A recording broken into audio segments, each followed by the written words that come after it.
ang mga kwento ng pag-ibig, kwento ng buhay at kwento ng pag-asa dito sa Barangay Love Stories. Love Stories.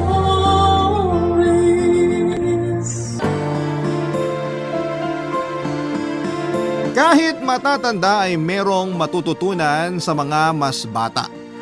Kaya dapat bukas ang puso at isipan para umunawa at hindi lang ang mga mata at bibig upang manghusga at mangalipusta.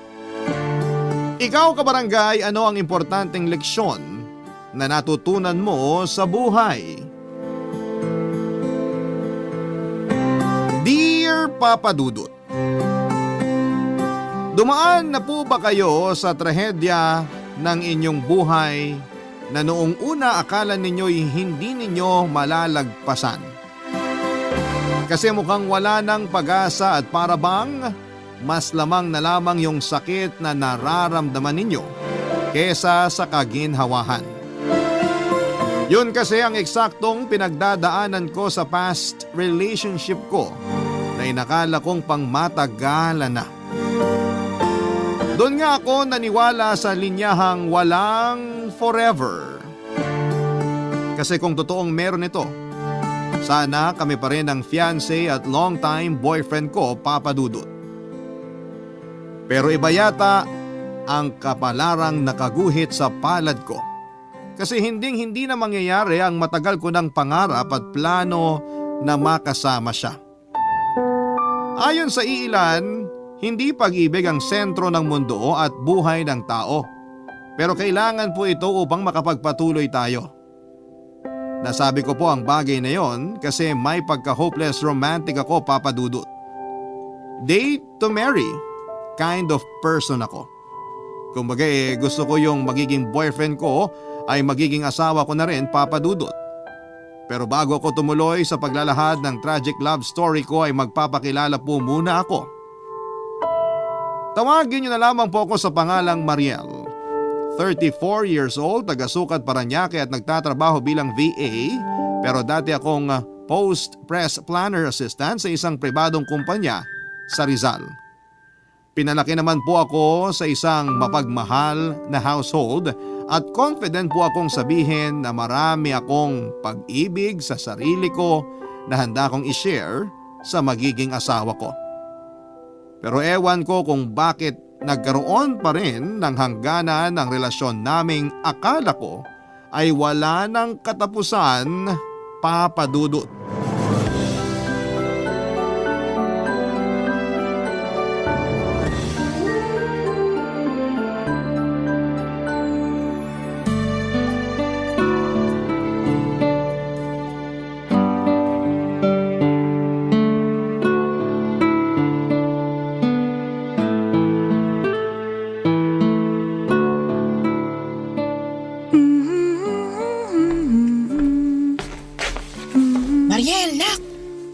Dessert na dala mo Ano nga tawag doon?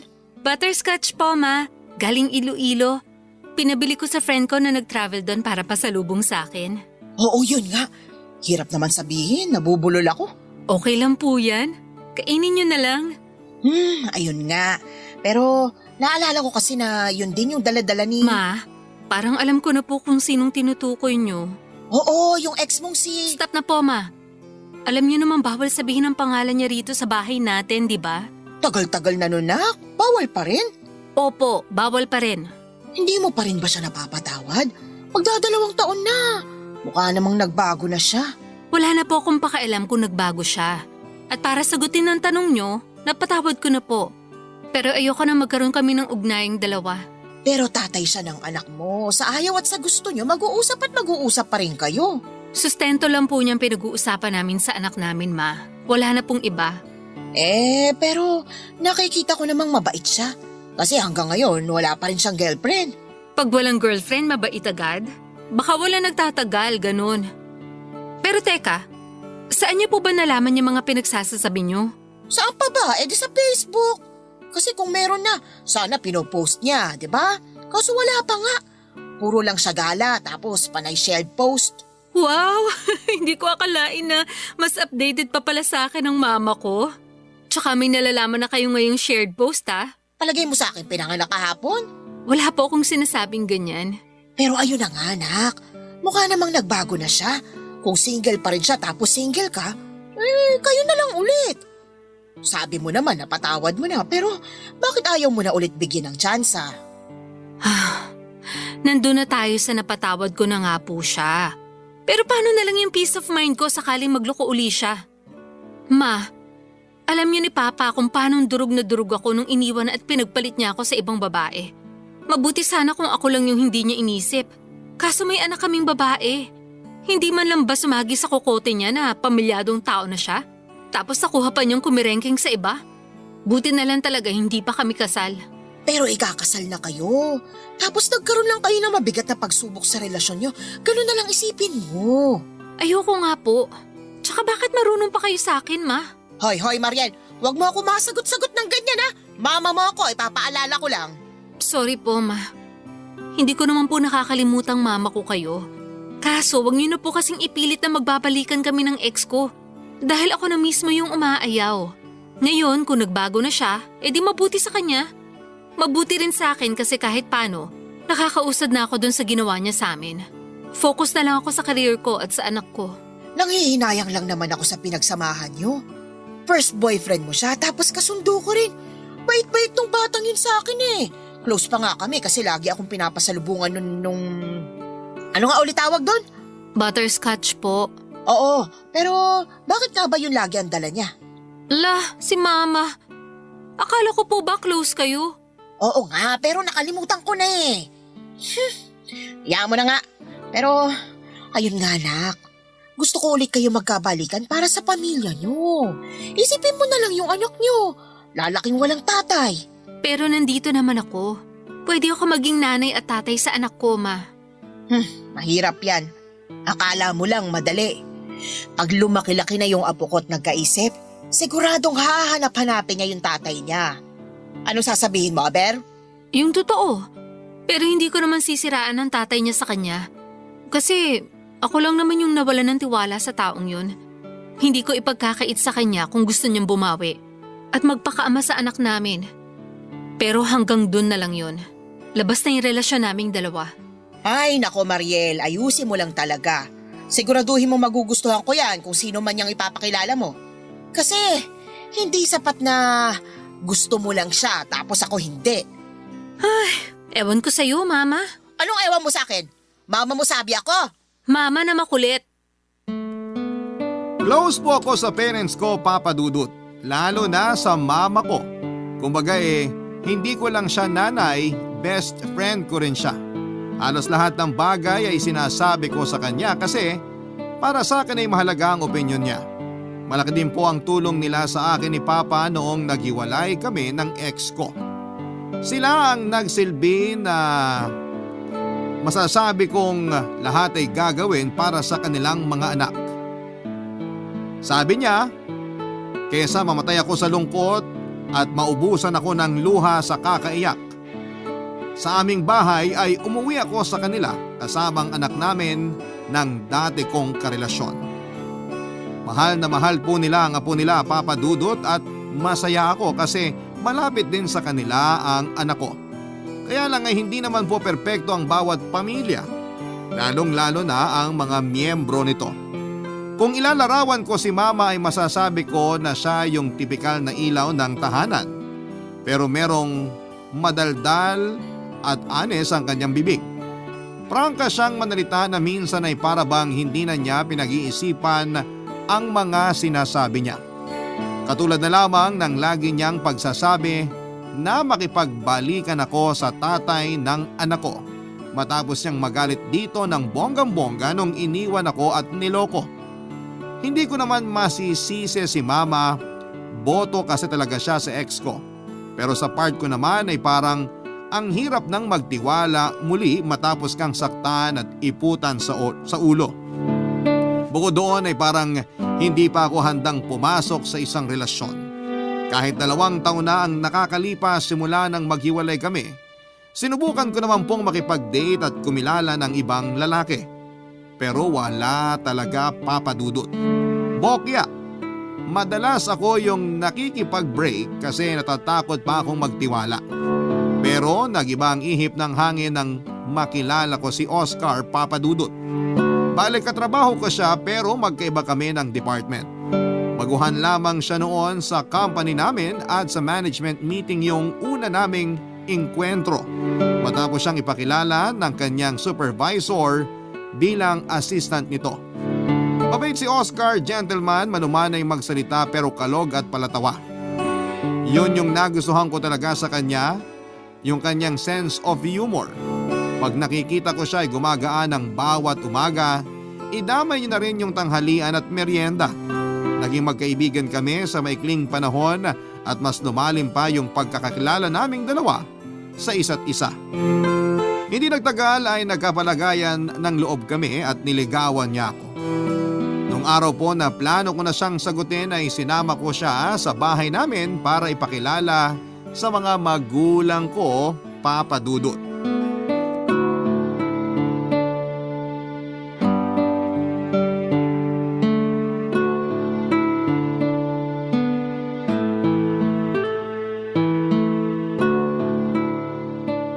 Ano nga ulit pangalan mo, iho? Oscar po, tita. Oscar. Tapos magkatrabaho kayo ni Mariel ko? Ma, di ba nakwento ko na yan? Oo nga, pero makakalimutin na mama mo. Anong posisyon mo dun sa kumpanya nyo? Production assistant po ako. Magkano sweldo mo? Ma naman! Miranda, hindi naman yata tamang pati sweldo ni Oscar tinatanong mo. At bakit Hector? Nasabi ng anak mo na nanliligaw sa kanya ang lalaking to. At kung sakali nga na maging sila, dapat lang na may sapat siyang pera para mailabas si Mariel. Yun bang ma-date tapos mapakain sa mamahaling restaurant? Nakakahiya na po kayo, Ma. Hindi po yan ang habol ko kay Oscar. Oo nga, pero kilala kita anak. Kapag nagkagusto ka sa isang lalaki, ibig sabihin, nakikita mo na rin sa kanya yung taong gusto mong mapangasawa.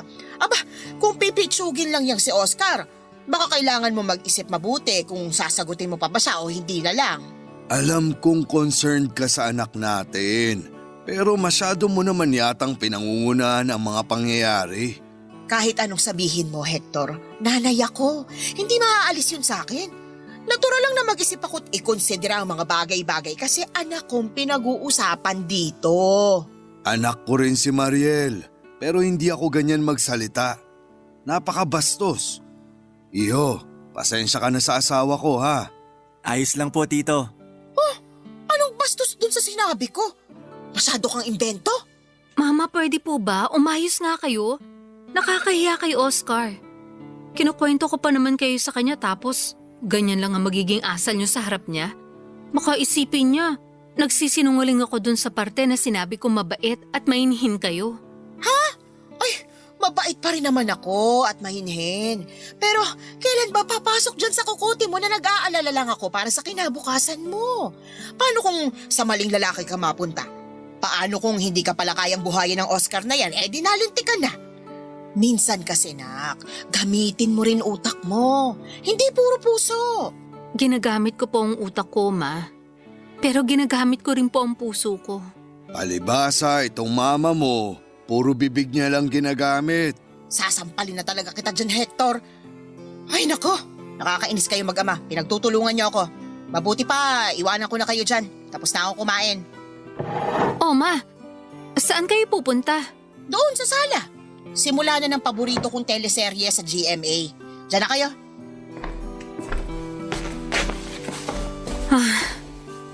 Pasensya ka na sa ugali ng mama ko, Oscar. Hindi naman talaga siya laging ganyan.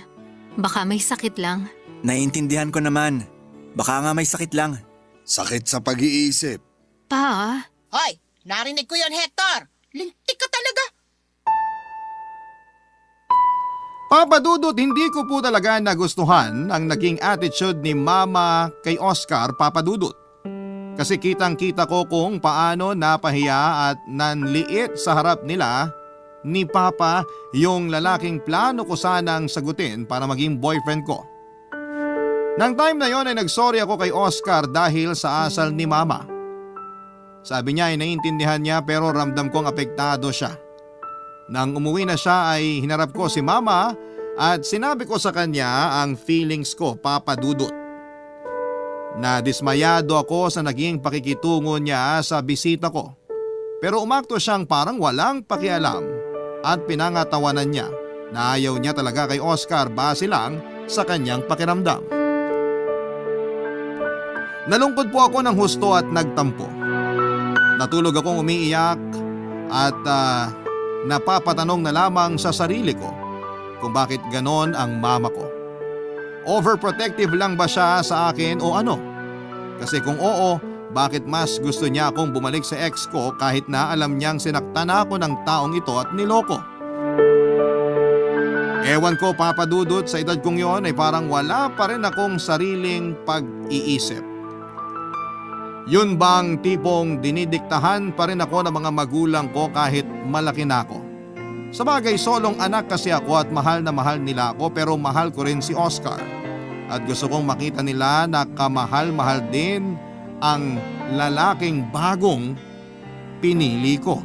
Barangay Love Stories. Barangay Love Stories. Si Mama lang naman talaga ang may problema kay Oscar, Papa Dudut. Okay naman sa kanya ang papa ko, kaya kahit papaano'y masaya ako. Tahimik pero observant na klase ng tao si Papa. Natatandaan ko na hindi niya masyadong gusto ang ex-boyfriend ko at ewan ko kung bakit, pero inisip ko na lamang na baka nararamdaman niyang hindi ito katiwa-tiwala, lalo na noong nagawa nga ako nitong ipagpalit sa iba. Pero hindi naman niya yon binastos katulad ng ginawa ni Mama kay Oscar. Kaya nga tuwang-tuwa ako kasi binigay ni Papa sa akin yung basbas niya. Sakaling humantong sa mas malalim na ugnayan yung relasyon naming dalawa. Kung ilalarawan ko si Oscar bukod sa mga katangiang una ko nang binanggit, marami pa po talaga akong masasabi na magaganda. Napaka-responsable niyang tao at kita ko yon sa kung paano siya mag-perform sa kanyang trabaho. Goal-oriented din siya, Papa Dudut. Emotional available kapag kailangan ko at laging iniisip ang aking kapakanan. Bukod doon ay mahal ni Oscar ang mga magulang niya kahit na hindi siya nila tunay na anak. Ulila na kasi ang boyfriend ko at lumaki sa bahay ampunan. Tapos ay merong mag-asawa na umampon sa kanya at nagturing na para bang sa kanila siya nang galing. Yan ang klase ng katangian ng boyfriend ko, Papa Dudut.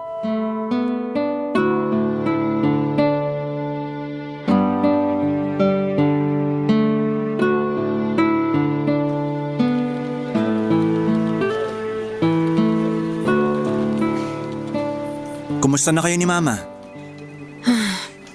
Okay naman. Nag-uusap na kami pero tampo pa rin ako sa kanya. Maling-mali kasi talaga yung inasal niya sa'yo nung dinala kita sa bahay. Huwag mo na ring sabihin na naiintindihan mo kasi wala kang dapat intindihin sa nangyari. Pero sinabi mong hindi naman siya palaging ganon. Kaya ako inintindi na lang. Sa bagay. Pero kinausap ko na siya at nagsabi ako ng feelings ko. Pero ewan ko, parang may something kay Mama na hindi ko maintindihan. Sakit sa bangs? Ganon siguro talaga kapag tumatanda. Baka nga. Oh, maiba tayo. Kumusta ka na? Ayos na bang pakiramdam mo? Okay lang naman ako at maayos naman pakiramdam ko. Wala akong sakit, Mariel. Mabuti, pero hindi talaga yun ang ibig kong sabihin. Sige nga, anong ibig mong sabihin? Gusto lang kitang kumustahin after nung dinner sa bahay namin. Huwag ka magsisinungaling sa akin, ha? Mabuti naman pakiramdam ko. Hindi ko masyadong dinibdib pero napaisip ako. Anong naisip mo? Na may punto rin naman yung mama mo. Tama na isipin niya yung kapakanan mo. Lalo na kung lalalim yung relasyon natin. Kasi deserve mong ispoil sa mga bagay na gusto mo. Deserve mong ibigay sa'yo na magiging boyfriend o asawa mo yung maginhawa at maayos na buhay. Deserve din na magiging boyfriend o asawa ko yung mga bagay na binanggit mo, Oscar. Kaya nga kung magkakaroon man ako ng karelasyon, gusto ko pareho kaming goal-oriented. Yung bang hindi lang ako yung may pangarap, siya rin. Tapos may pangarap din kami sa pamilyang bubuuin namin. Tama naman. At lahat ng yon nakita ko sa'yo. Ha? Nakikita ko kung paano ka nagsisikap sa trabaho mo. Nakikita ko kung gaano ka kaorganisadong tao at kaayos sa mga ginagawa mo. Pero kahit mukha kang seryoso, hindi mo pa rin nakakalimutang ngumiti o magpatawa.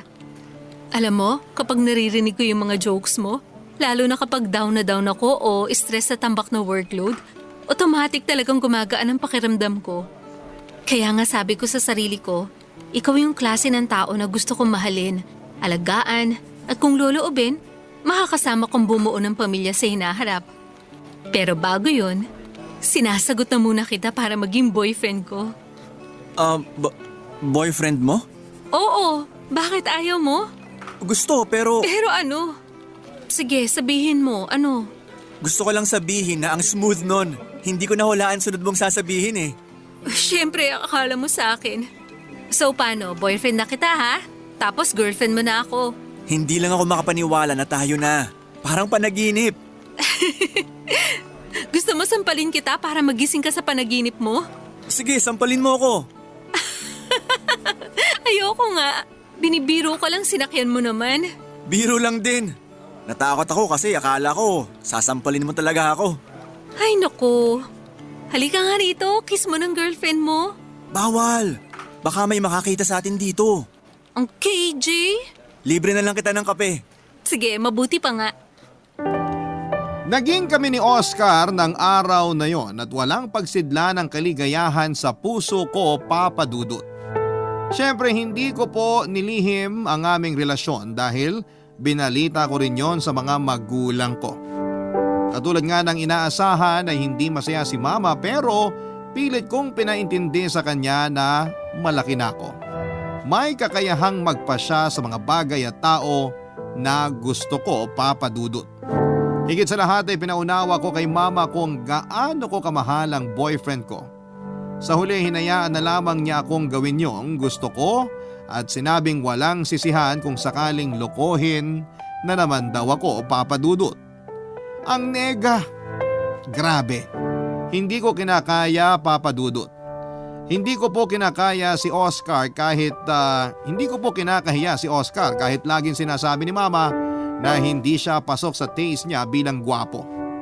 Para po sa kalaman ninyo ay gwapo po ang boyfriend ko, matangkad siya, matipuno ang pangangatawan, moreno pero ang pinakamahalagang aspeto ng katangian niya ay yung kapanatagang dulot niya sa akin tuwing magkasama kaming dalawa. Bukod doon ay mahal din siya ng anak ko at parang tatay na nga ang turing nito sa kanya. Nung minsan ko ngang tinanong si Oscar kung anong reaksyon niya nang malamang may anak na ako sa una ko, isa lang ang sinagot niya. Grateful o nagpapasalamat. Kasi para sa kanya ang mga bata ay biyaya, Papa Dudut, at dapat silang mahalin, galing man sila sa'yo o hindi.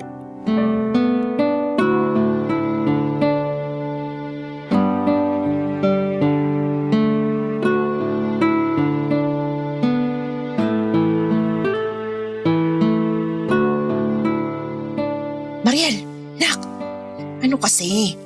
Hindi porke nobyo mo na yung Oscar na yon, basta-basta mo na lang siya isasama sa mga family event natin. Tingnan mo, kanina pa tuloy ako tinatanong ng mga kamag-anak natin kung sino siya. Ma, sinabihan ko po kayo na isasama ko si Oscar. Kasi gusto ko siyang ipakilala kina tita at sa mga pinsan ko. Bakit kayo nagagalit? Bakit naman kasi nagmamadali ka masyado? Kakasagot mo lang sa lalaking yun tapos gusto mo na agad makilala ng angka natin? Wala naman po masama doon, Ma. Boyfriend ko naman si Oscar. At gusto ko makilala nila yung lalaking mahal ko. Kaya bakit ganyan kayo umasta? Ano kasi nak? Ano po yon, Ma? Inimbita ko rin kasi yung ex mo rito. Pupunta siya rito. Ano po? Bakit niyo po ginawa yun? Naisip ko lang naman na baka gusto mo siyang makita. Para magkausap kayo, baka sakaling magkabati kayo. Ganon. Parating na siya. Nagsabi siya sa akin sa text kaya pwede bang paalisin mo na muna rito si Oscar? At bakit ko naman po gagawin yon? Kung may dapat mang umalis yung ex ko, hindi yung boyfriend ko. Hoy, Mariel! Bakit ganyan tono mo sa akin? Mama mo ko, baka nakakalimutan mo. Hindi ko po yung nakakalimutan pero sobra na kayo. Alam niyong isasama ko dito si Oscar. Tapos pinapunta niyo pa talaga yung lalaking yun? Di ba sinabi ko na ayoko na siya makita? Tapos pinagpipilitan niyo pa rin na mag-usap kami? Para ano? Magkabalikan?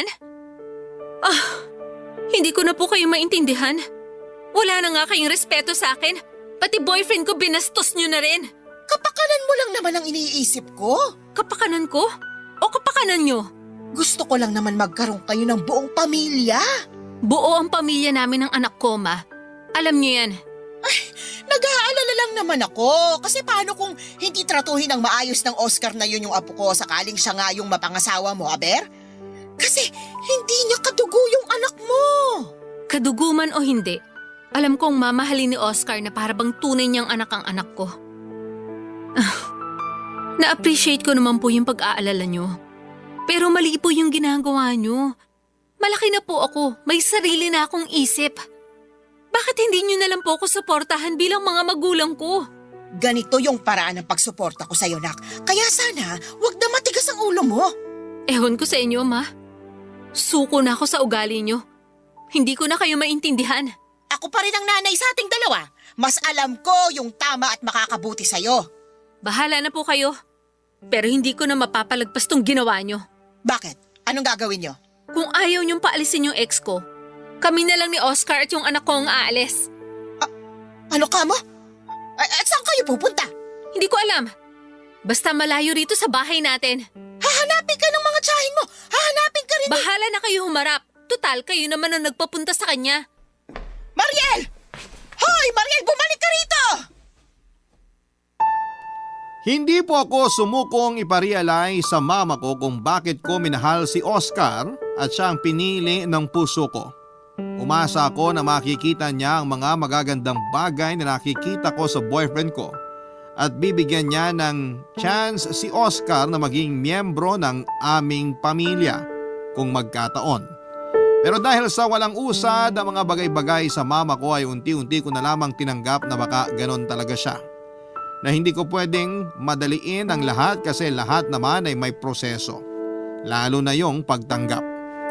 Kaya lang ay hindi ko akalain na babastusin niya ng husto si Oscar sa family event namin. Hindi ko na po yun kayang palagpasin kaya hindi ko na rin napigilang magalit sa kanya. Kinahihiya ko siya bilang mama ko dahil hindi niya kayang magbigay ng respeto sa kapwa niya tao. Hindi niya ako ganon pinalaki pero bakit ganon siya kung umakto?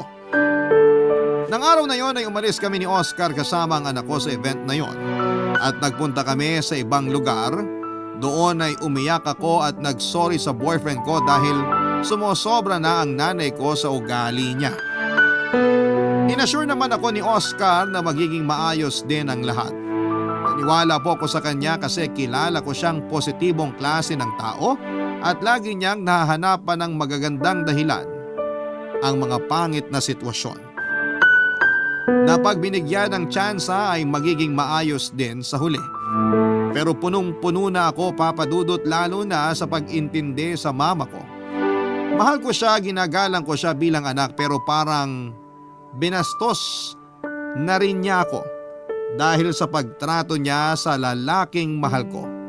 Kaya naman nag-decide po akong umalis na sa poder ng mga magulang ko. Nang araw na yon, Papa Dudut. Barangay Love Stories. Barangay Love Stories. Papa Dudut, umalis po ako sa bahay namin. Pero nagpaalam naman po ako sa papa ko. Masama pa rin ang loob ko kay mama kaya hindi ko siya kinausap ng matagal. Matapos kong sabihin ang desisyon ko. Hindi pa naman kami magli-live-in ni Oscar pero gusto kong tutukan ang pagpapalaki sa anak ko kahit mag-isa lamang ako. May bahay naman kami at sayang kung hindi magagamit. Kaya tinuloy ko po ang plano kong paglipat namin. Tapos nung time na yon ay nag-resign na ako sa pinagtatrabahuhan namin ni Oscar for career growth at mas pinili ko na lamang na magtrabaho work from home bilang isang virtual assistant. Para may kasama ang anak ko at inaasikaso ko siya lalo na kapag mag-aaral na siya. Suportado po ni Oscar ang desisyon kong yon bagamat lagi pa rin niyang ini-insist ang pakikipagbati ko sa mama ko kapag nagpapalipas o nakapagpalipas na ako ng sama ng loob. Ang totoo niya na ayoko magtampo ng matagal kay mama kasi mahal ko siya. Pero kailangan niyang may ma-realize sa mga nangyari para may matutunan siya, Papa Dudut. Hindi porke matanda na siya at mama ko siya at lagi niya akong nililinyahan ng pamoso nilang kasabihan na papunta ka pa lamang, pabalik na ako ay nangangahulugan na yung alam nila ang lahat ng bagay sa mundo. Gusto ko mapagtanto ni mama na hindi ko kayang konsentihin ang mga mali niyang ginagawa. Pero handa pa rin naman akong makipag-ayos sa kanya pag natuto na siya sa mga leksyon niya. Pero napaaga po ang pakikipagbati ko kay mama kasi nabalitaan ko kay papa na nagkasakit siya at hinahanap daw ako, Papa Dudut.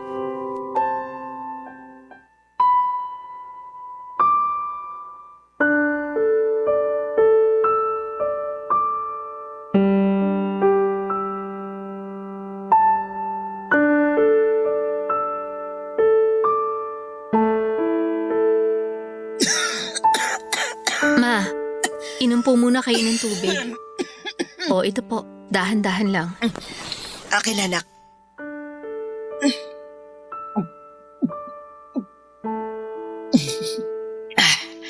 Akin na po yung baso. Salamat, nak. Saan po? Sa tubig? Wala pong anuman yon, Ma. Pero, sure po ba kayo na hindi kayo gutom? Uhaw lang kayo? Oo, tsaka wala akong ganang kumain. Tubig lang, busog na ako. Hindi po kayo gagaling kung magtutubig lang kayo palagi. Yan din yung sinabi ko sa mama mo. Pero makulit at matigas yung ulo. Daig pa nga yung apo namin kung umasta eh. Parang sanggol. Alagain masyado.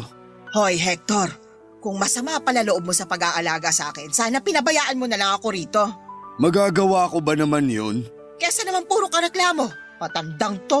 Ma, Pa, wag na po kayo magbangayan. Papa mo kasi napaka. Ako na naman po ang may kasalanan.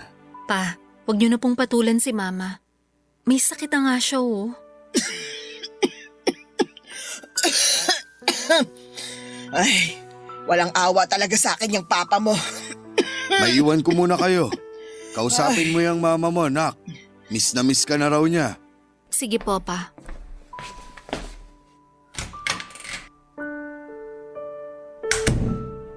Ma, totoo ba yung sinabi ni Papa? Namimiss niyo na ako? Oo, pati na rin yung apo ko. Pero mas miss kita kasi lalo ngayon may tampuhan tayo. Kaya siguro kayo nagkasakit kasi iniisip niyo yung tampuhan natin. Oo, gano'n na nga. Inaalala ko rin na baka hanggang ngayon galit ka pa rin sa akin dahil sa ginawa ko. Hindi ko naman po kayo kayang tiisin na matagal, Ma. Opo, hindi ako natuwa sa pinagagagawa niyo. Pero hindi ibig sabihin nun magtatanim na ako ng galit at sama ng loob sa inyo. Mama ko pa rin po kayo. Pero sana maintindihan yung may pinanggagalingan yung tampo ko. Naiintindihan ko na, anak. Pinarealize yun sa akin ng papa mo. Nahihiya ako sa'yo sa naging asal ko kasi maling-mali talaga yun kahit sa ang anggulo ko tingnan. Para ako nag-asal bata sa mga pinagsasabi ko sa boyfriend mo. Hinusgahan ko siya. Hindi ko siya binigyan ng pagkakataong mas makilala. Sabi sa akin ng papa mo, ibang-iba raw yung itsura mo pagkasama mo si Oscar. Yung bang mas masaya ka, mas panatag.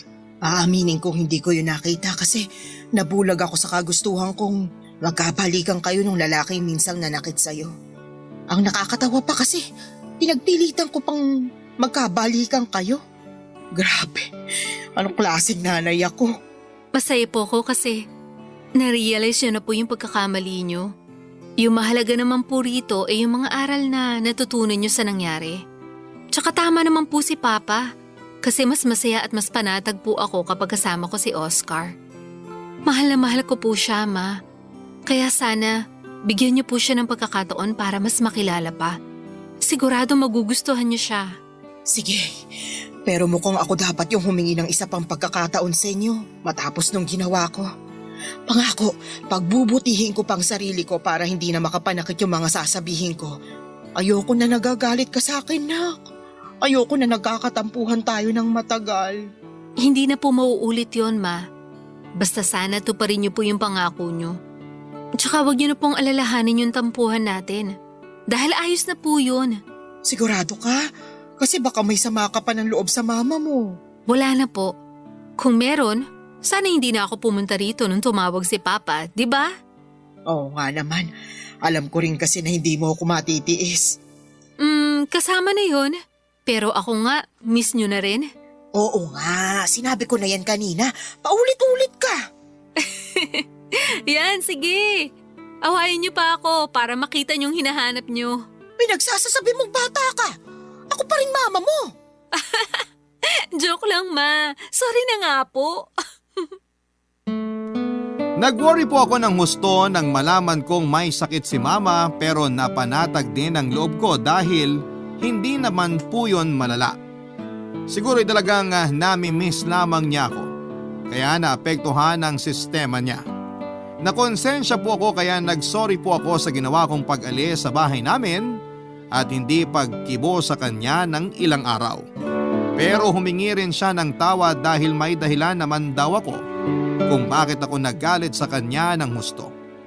Wala na akong nagawa kundi ang sumang-ayon na lamang habang sa loob-loob ko ay napapangiti ako nung isa-isang binanggit ni Mama yung mga bagay na na-realize niyang mali at dapat ay hindi na niya gawin pa.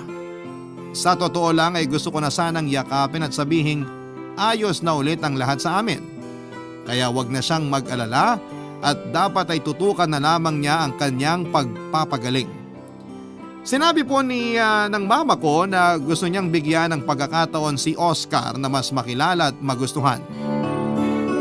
Yon ay sa pamamagitan ng pagbibigay namin ng pagkakataon sa kanya para gawin ang mga bagay na yon. Sino kami para humindi? Sinabi ko po yon kay Oscar at masaya siyang sumang-ayon. Hindi po mapagtanim ng galit o sama ng loob ang boyfriend ko. Parang ang walang masamang damo sa kanya kasi naniniwala siya na lahat ng tao ay pwedeng magbago. Kahit yung mga magulang niya na nang iwan sa kanya sa bahay ampunan, ni minsan ay hindi niya pinagsalitaan ng masama. Iniisip na lamang niya na hindi pa rin siya pinabayaan ng Diyos. Na walang kilalaning mama at papa dahil pinagkaloob siya sa mag-asawang nangangailangan ng anak ng mga panahon na yon. Sabi pa ni Oscar kung sakaling walang umampon sa kanya ay gusto niyang pagsilbihan yung mga bata na katulad din niya sa bahay ampunan upang hindi raw nila maramdamang nag-iisa sila. Doon pa lang ay alam ko na naramdam ko na sa puso ko na si Oscar na yung lalaking gusto kong pakasalan at makasama sa panghabang buhay, Papa Dudut.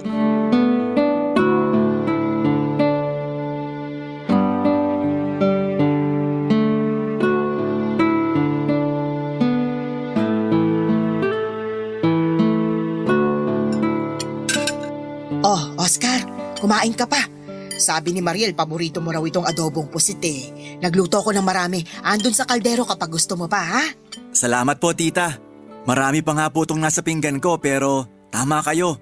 Kasi paborito ko po talaga itong adobong pusit. Tapos ano pa nga ba yung gusto mo? Yung dessert na yung maha blanca. Kasi gumawa ako noon, nandun sa ref. Magsabi ka lang kung tapos ka na kumain o kung gusto mo nang kainin yung dessert mo. Ipaghahain kita, ha? Talaga po? Oo naman. Kaya wag ka nang mahiya dyan, ha? Kahit po sabihin yung wag na akong mahiya, nahihiya pa rin ako. Salamat po, tita. Mama na lang itawag mo sa akin kasi sigurado naman ako na magiging manugang kita. Ayaw mo noon? Para masanay ka na. Sige po, mama. Ayan, o di ba? Mas maganda sa pandinig. Opo. Tapos maganda rin po kayo. Bakit kayo tumatawang magtatay dyan? Ano nakakatawa sa sinabi ni Oscar? Wala, Miranda. Huwag mo kaming pansinin dito ng anak mo. Mag-usap lang kayo ni Oscar. Magbulaan kayo. Hindi ko naman po binobola si mama pa. Sige, sabi mo eh. Palibasa wala nagsasabi sa'yo na gwapo ka, kaya ganyan ugali mo eh. Parang yung paborito mong ulam na ampalaya, mapait. Hindi ko na kailangan ng may magsasabi sa akin ng bagay na matagal ko nang alam.